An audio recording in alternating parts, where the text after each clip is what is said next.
एक दुखी बूढ़ी औरत की कहानी।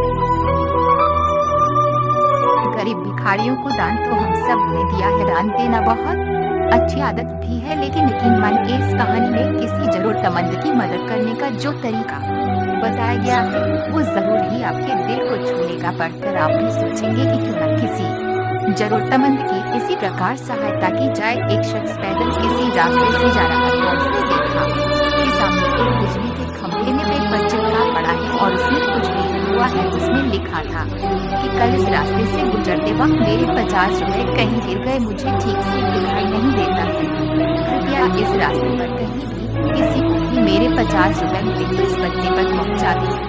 नीचे लिखे पते को पढ़कर उस शख्स का मन वहां जाने का करने लगा। उस शख्स ने पते को याद किया और उसकी तरफ बढ़ने लगा। वहां जाने के बाद जब उसने आवाज लगाई तो देखा कि गली के आखिरी में एक झोपड़ी है और वहां से एक बूढ़ी औरत लाठी के सहारे बाहर निकल कर आ रही है। उस शख्स को मालूम हुआ कि वो वृद्धा वहां अकेली रहती थी। बूढ़ी औरत के सामने आने पर उस शख्स ने उससे कहा कि माँ जी, आपके 50 रुपए जो गिरे थे वो मुझे मिले हैं, ये रहे आपके 50 रुपए। उस शख्स की बात सुनकर बूढ़ी औरत रोने लगी और कहा, बेटा, कल से अब तक करीब 20-25 लोग मुझे 50 रुपए देकर जा चुके हैं। बेटा, मुझे ठीक से दिखाई नहीं देता, मुझे पढ़ना लिखना भी नहीं आता, ना जाने किसने मेरी हालत देखकर मेरी मदद के लिए ऐसा किया है। उस शख्स के बहुत कहने पर उस बूढ़ी औरत ने उससे 50 रुपए तो ले लिए, लेकिन उस शख्स से विनती करते हुए कहा कि बेटा, जाते वक्त वो संदेश जरूर हार कर फेंक देना, न जाने किसने मुझ पर तरस खाकर ऐसा किया है। उस शख्स ने सिर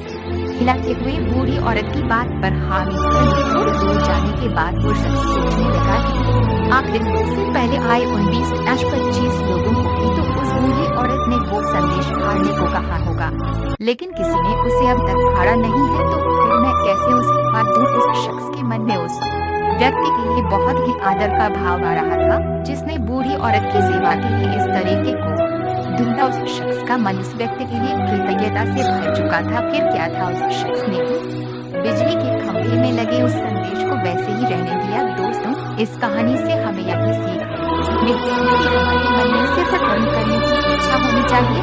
मदद के तो अनेकों तरीके हैं।